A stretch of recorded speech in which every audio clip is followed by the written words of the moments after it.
अपने बिजनेस के लिए लोन की जरूरत है और आपके पास बैंक को मॉर्गेज देने के लिए कोई सिक्योरिटी नहीं, तो आज मैं आपको बताऊंगी फैक्टरिंग लिमिट के बारे में। इस फैसिलिटी के लिए आप FinanceSeva.com के पास अप्लाई कर सकते हैं। इस फैसिलिटी के अंतर्गत इनवॉइस को डिस्काउंट करके 9.50 पर एनम पर बिना किसी सिक्योरिटी के लोन मिल जाता है। तो यदि आपने कोई लोन 18% पर एनम पर ले रखा है तो आज ही फैक्टरिंग लिमिट में अप्लाई करें और अवेल करें और अपने इंटरेस्ट कॉस्ट को कट करके अपने बिजनेस के लिए प्रॉफिट बढ़ा सकते हैं। आपको सिर्फ ये चेक करना है कि आप जिनको माल बेच रहे हैं उन कंपनी की एक्सटर्नल रेटिंग क्या है और उनके साथ पेमेंट टर्म्स क्या है। लेकिन फैक्टरिंग लिमिट के बारे में समझने से पहले आपको FinanceSeva.com के बारे में बताना चाहूंगी। FinanceSeva 80 से ज्यादा लोन प्रोडक्ट्स में डील करता है। 130 से ज्यादा government banks, private banks, NBFC और फाइनेंशियल इंस्टीट्यूशन जैसे कि सिडबी, एक्सिम, इरेडा और TFCI से लोन अरेंज कराने में मदद करता है। FinanceSeva.com pitch deck, valuation report, project report और CMA डेटा की सर्विसेज प्रोवाइड करने के साथ प्रोजेक्ट रिपोर्ट सॉफ्टवेयर भी प्रोवाइड करते हैं। इसी के साथ FinanceSeva.com वर्चुअल CFO सर्विस भी प्रोवाइड करता है। अगर आप किसी भी तरह की फाइनेंशियल सर्विस लेना चाहते हैं तो FinanceSeva.com से कांटेक्ट करें। तो अब शुरू करते हैं। तो दोस्तों,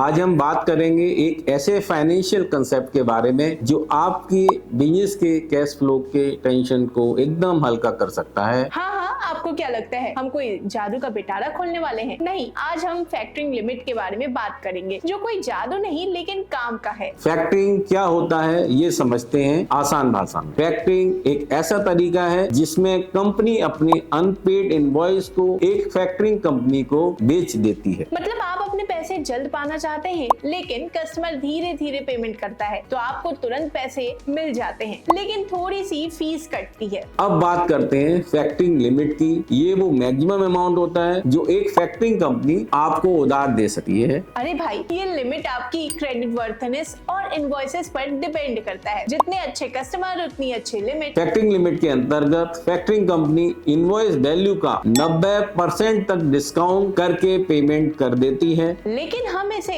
एक वास्तविक उदाहरण के साथ समझाएंगे। चलिए शुरुआत करते हैं। मान लीजिए कि आपका एक स्टार्टअप है जिसका नाम स्टार टेक्सटाइल्स है। ये कंपनी कपड़ों का निर्माण करती है और उसे अपने कच्चे माल के लिए अपने सप्लायर को समय पर भुगतान करना होता है। हालांकि कंपनी को अपने ग्राहकों से भुगतान प्राप्त करने से थोड़ा समय लगता है। स्टार टेक्सटाइल के पास 1 करोड़ रुपए का इनवॉइस भी है लेकिन ग्राहकों द्वारा भुगतान करने में 90 दिन का समय रहता है। इस स्थिति में कंपनी को वर्किंग कैपिटल की आवश्यकता है ताकि वह अपने सप्लायर्स को समय पर भुगतान कर सके। यहाँ फैक्टरिंग लिमिट्स काम में आती है। स्टार टेक्सटाइल एक फैक्टरिंग कंपनी से संपर्क करती है। फैक्टरिंग कंपनी उनके इनवॉइस का 90% भुगतान करने के लिए तैयार भी हो जाती है। मतलब 1 करोड़ रुपए का 90% यानी 90 लाख रुपए। इस तरह स्टार टेक्सटाइल को 90 लाख इमीडिएटली मिल भी जाते हैं। फैक्टरिंग कंपनी को 90 दिन के बाद कंप्लीट 1 करोड़ रुपए डेटर से मिल जाएंगे। Factoring company invoice discounted amount और 90 दिन का इंटरेस्ट डिडक्ट कर लेगी और बैलेंस अमाउंट स्टार टेक्सटाइल को दे देगी। फैक्टरिंग कंपनी को इस फैसिलिटी के लिए इंटरेस्ट पे करना होगा जो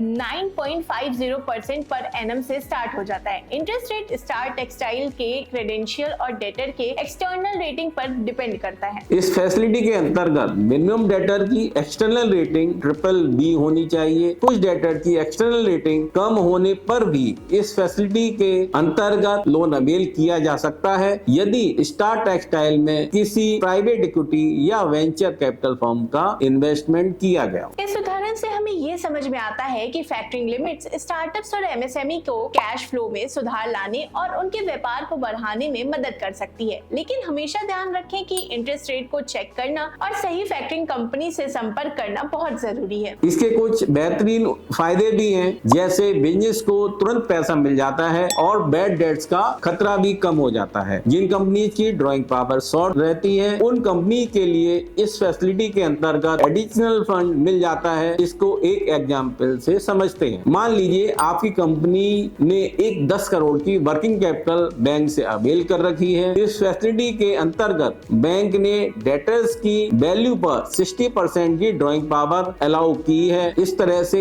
यदि आपकी कंपनी की डेटर आउटस्टैंडिंग 15 करोड़ है तो आप 9 करोड़ तक वर्किंग कैपिटल अपने बैंक से अवेल कर सकते हैं। लेकिन आप इस फैसिलिटी को यूज करते हैं तो आप 13.5 करोड़ तक लोन अवेल कर सकते हैं, यानी 4.50 से ज्यादा, वो भी विदाउट सिक्योरिटी के। बस आपको एलिजिबिलिटी चेक करना है। इस फैसिलिटी को आप पार्शियली डेटर्स के लिए भी यूज कर सकते हैं। एग्जिस्टिंग बैंकर को भी कोई परेशानी नहीं होती है, किसी भी तरह की एनओसी की जरूरत नहीं होती। और सबसे बड़ी बात, आपको अपने कस्टमर से बार बार पैसे मांगने की झंझट भी नहीं रहेगी, वो काम फैक्टर कंपनी करती रहेगी। पर हाँ, फैक्टरिंग के कुछ नुकसान भी हैं, जैसे इसका इंटरेस्ट रेट बैंक लोन से ज्यादा हो सकता है। और हाँ, कस्टमर को अच्छा नहीं लगता कि कोई तीसरा व्यक्ति उससे पैसे मांग रहा हो, मतलब रिलेशन पर भी असर पड़ सकता है। फैक्टरिंग कंपनी ही फैक्टरिंग लिमिट तय करती है। वो आपके बिजनेस की financial condition, working capital cycle, credit worthiness और इनवॉइस को देखती है। मतलब जितना अच्छा आपका फाइनेंशियल रिपोर्ट कार्ड, उतनी ज्यादा लिमिट मिल सकती है। बहुत सी चीजें फैक्टरिंग लिमिट को प्रभावित करती हैं, जैसे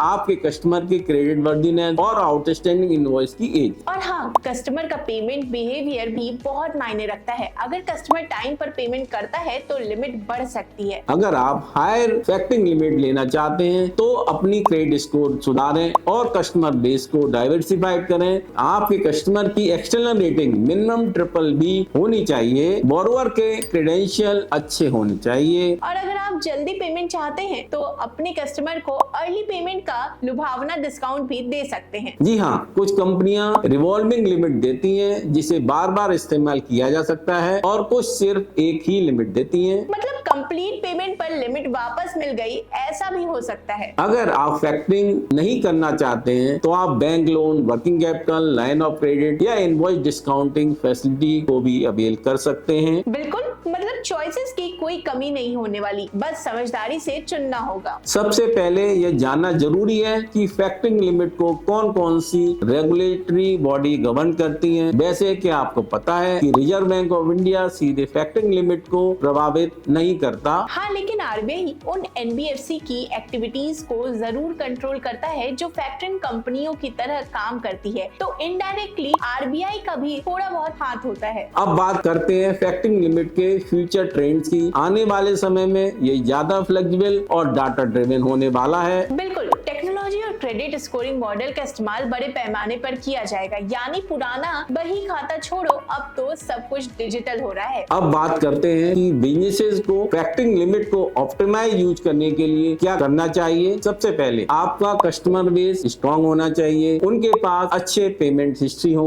और सिर्फ इतना ही नहीं, कॉम्पिटिटिव पेमेंट टर्म्स ऑफर करें जिससे आपके कस्टमर्स जल्दी पैसे चुकाएं। पैसा आएगा तो फैक्टरिंग लिमिट भी बढ़ेगी। इसके साथ ही आउटस्टैंडिंग इनवॉइस को रेगुलरली मॉनिटर करना और किसी भी कलेक्शन इश्यू को प्रॉम्प्टली एड्रेस करना भी जरूरी है। हाँ, वरना इनवॉइसेस पेंडिंग रह गए और आप इंतजार में बैठे रह गए, ऐसा नहीं चलेगा। अगर आप बिजनेस फैक्टरिंग कंपनी के साथ अच्छे संबंध बनाते हैं तो आपकी फैक्टरिंग लिमिट बढ़ने के मौके भी बढ़ सकते हैं। इसके लिए जरूरी है कि आपका फाइनेंशियल ट्रैक रिकॉर्ड मजबूत हो और पेमेंट समय पर होते रहे।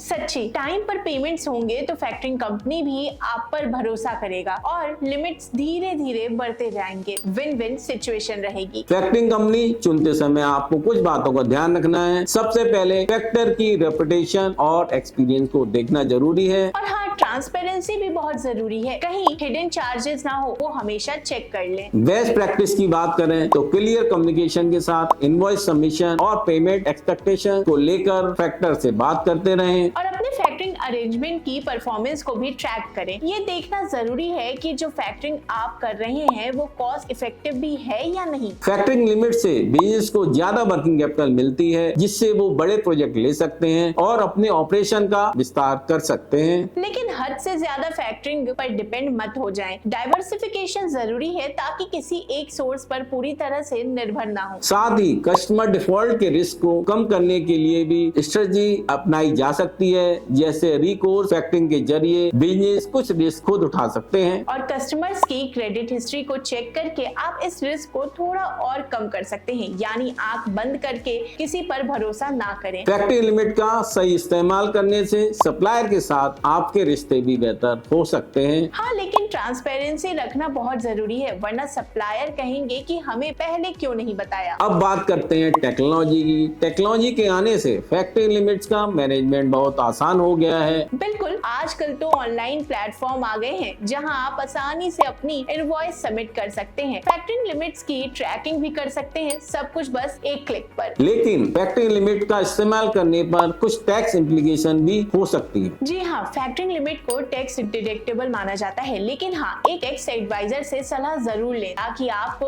क्लियर समझ आए कि आपके केस में क्या सही है। अब बात करते हैं कुछ कानूनी पहलुओं की। फैक्टरिंग लिमिट का इस्तेमाल करते समय आपको कानूनी शर्तों पर भी ध्यान रखना चाहिए। सही कहा, फैक्टर के साथ किए गए एग्रीमेंट को ध्यान से पढ़ें ताकि आपको अपने राइट्स और ऑब्लिगेशन की पूरी जानकारी हो। किसी भी विवाद की स्थिति में आपको क्या करना है ये पहले से जान लेना बेहतर होगा। तो दोस्तों, फैक्टरिंग लिमिट को लेकर हमने सब कुछ कवर किया है। अब आखिरी बात, अगर आप फैक्टरिंग लिमिट का इस्तेमाल करने जा रहे हैं तो किन बातों का ध्यान रखना चाहिए? सुनिए, फैक्टरिंग लिमिट्स आपके कैश फ्लो को मैनेज करने का बेहतरीन तरीका हो सकता है, लेकिन इससे जुड़े खर्चे और जोखिमों को समझना बहुत ज्यादा जरूरी है। हमेशा अपनी जरूरतों को ध्यान में रखकर ही फैक्टरिंग कंपनी का चुनाव करें। फैक्टरिंग लिमिट का भविष्य भारत में काफी प्रॉमिसिंग है। आने वाले समय में ये ज्यादा एक्सेसिबल और फ्लेक्सिबल होने वाला है, खासकर टेक्नोलॉजी के विकास के साथ। तो बस आने वाले दिनों में आपको और आसान तरीके मिलेंगे ताकि आप बिना टेंशन के अपने बिजनेस को बड़ा कर सकें। आखिर में एक सलाह, फैक्टरिंग लिमिट को एक स्ट्रेटेजिक टूल की तरह इस्तेमाल करें, लेकिन इसे हर समस्या का हल मत समझें। हमेशा अच्छी तरह से रिसर्च करें और फाइनेंशियल एडवाइजर से बात करें। और हाँ, कोई भी फैसला लेने से पहले एक बार सोच लें कि क्या यह आपके बिजनेस के लिए सही है या फिर गलत। तो पहला सवाल, क्या फैक्टरिंग लिमिट स्टार्टअप के लिए उपयुक्त है? जी हाँ, फैक्टरिंग लिमिट्स स्टार्टअप्स के लिए एक अट्रैक्टिव ऑप्शन हो सकता है, खासकर जब ट्रेडिशनल फाइनेंसिंग के ऑप्शंस ना हो। लेकिन स्टार्टअप्स को ध्यान रखना चाहिए कि उनके अननोन क्रेडिट हिस्ट्री के कारण फैक्टरिंग फीस थोड़ी ज्यादा हो सकती है। सही कहा। साथ ही स्टार्टअप को वेंचर डेट या एंजल इन्वेस्टर जैसे अनफाइनेंशियल विकल्प पर भी नजर डालनी चाहिए। अब बात करते हैं फैक्टरिंग लिमिट को अन्य फाइनेंसिंग विकल्पों के साथ कैसे इस्तेमाल किया जा सकता है। देखिए, फैक्टरिंग लिमिट्स और अन्य फाइनेंसिंग ऑप्शन को साथ में इस्तेमाल किया जा सकता है। जैसे कि शॉर्ट टर्म वर्किंग कैपिटल के लिए आप फैक्टरिंग लिमिट का इस्तेमाल कर रहे हैं, जबकि लॉन्ग टर्म इन्वेस्टमेंट के लिए बैंक लोन ले रहे हैं। लेकिन आजकल टेक्नोलॉजी भी फैक्टरिंग लिमिट्स में अहम रोल निभा रही है। कुछ उभरती टेक्नोलॉजी जैसे AI और मशीन लर्निंग इस प्रोसेस को कैसे बदल रही है।